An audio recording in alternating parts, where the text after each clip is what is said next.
Ang pulot ay isang natural na pagkain na nag-aalok ng iba't ibang benepisyo sa kalusugan.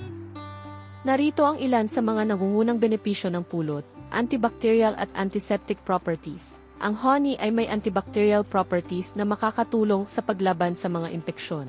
Madalas itong ginagamit bilang pangkasalukuyan na paggamot para sa mga sugat at paso dahil sa kakayahang mapabilis ang paggaling at maiwasan ang mga impeksyon.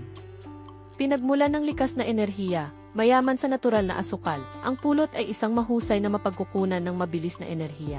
Maaari itong magamit bilang isang malusog na kapalit para sa mga pinong asukal sa iba't ibang mga resete. Kaginhawaan mula sa mga problema sa paghinga, ang pulot ay isang tradisyonal na lunas para sa ubo at iba pang mga problema sa paghinga. Makakatulong ito na paginhawahin ang lalamunan at mabawasan ang pangangati. Antioxidant properties. Ang pulot ay naglalaman ng mga antioxidant na tumutulong sa paglaban sa mga libreng radikal sa katawan, pinoprotektahan ang mga sel mula sa pinsala at binabawasan ang panganib ng mga malalang sakit. Nagpapabuti ng digestion. Ang pulot ay maaaring makatulong sa panunaw at nagpapagaan ng mga problema sa gastrointestinal tulad ng paninigas ng dumi at kaasiman. Ito rin ay isang natural na prebiotic. Ibig sabihin, pinapakain ito ang mabubuting bakterya sa bituka. Kalusugan ng balat.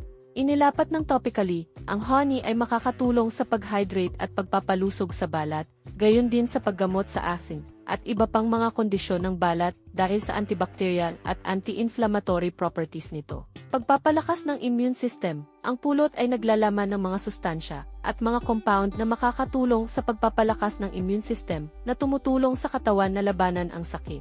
Mga anti-inflammatory properties. Ang honey ay may mga anti-inflammatory effect na maaaring makatulong na mabawasan ang pamamaga sa katawan, nagpapagaan ng mga kondisyon tulad ng arthritis. Ang pagsasama ng pulot sa iyong dieta, maging bilang natural na pampatamis sa mga tsaa at pagkain o bilang bahagi ng mga remedyo sa bahay, ay maaaring mag-alok ng maraming benepisyo sa kalusugan.